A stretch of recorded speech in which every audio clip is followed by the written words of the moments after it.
অতিরিক্ত পরিমাণে HCl এর বিক্রিয়া করে 66 গ্রাম CO2 উৎপন্ন করবে, যেখানে ক্যালসিয়াম Ca দেওয়া রয়েছে 40, কার্বন রয়েছে 12।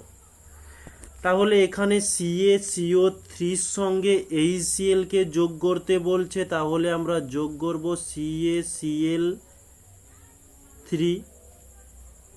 Plus HCl। এর সঙ্গে যোগ করলে উৎপন্ন হবে কি কার্বন CO2, তার সাথে সাথে CaCl2 প্লাস H2O উৎপন্ন হবে। এটা আমাদের অলরেডি এই বিক্রিয়ার মধ্যে ব্যালেন্স করা রয়েছে, তাই আমরা নতুন করে কিছু ব্যালেন্স করছি না। এই বিক্রিয়ার মধ্যে CO হবে, এটা CO3 এবং CO2 এই দুজনের কারবার। তাহলে ক্যালসিয়াম Ca এর মান বলে দেওয়া রয়েছে প্রশ্নের মধ্যেই 40, প্লাস কার্বন মানে C হয় 12, প্লাস অক্সিজেন O হয়ে থাকে 16, আর 3টে অক্সিজেন রয়েছে, তাই আমরা 3 দিয়ে গুণ করব।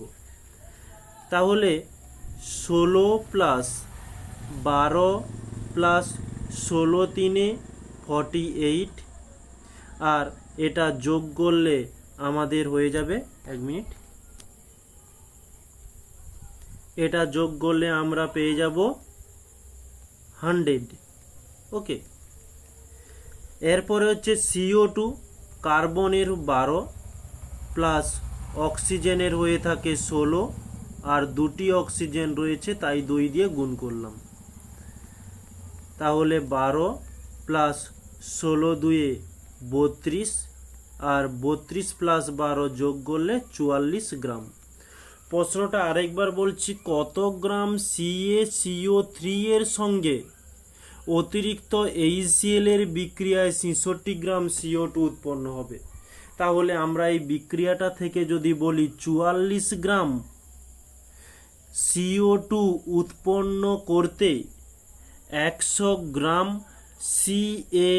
CaCO3 প্রয়োজন হয়, তাহলে 66 গ্রাম CO2 উৎপন্ন করতে কত গ্রাম CaCO3 প্রয়োজন হবে? এই রকম আমরা ভাষাটি দিয়ে নেক্সট স্টেপে অঙ্কটি করব। তাহলে একটা নতুন পেজ নিয়ে নিই। তাহলে আমরা ভাষাটি যেমন বলেছিলাম যে 44 গ্রাম CO2 উৎপন্ন করতে 100 গ্রাম CaCO3 প্রয়োজন, তাহলে প্রশ্নের মধ্যে বলেছে কি 66 গ্রাম CO2 উৎপন্ন করতে কত গ্রাম CaCO3 প্রয়োজন হবে? 100/44 ইন্টু 66। আমরা 11 দিয়ে দেব, 11 4 44, 11 6 66, 4 1 4, 4 25 100 হয়ে থাকে। তাহলে 25 ইন্টু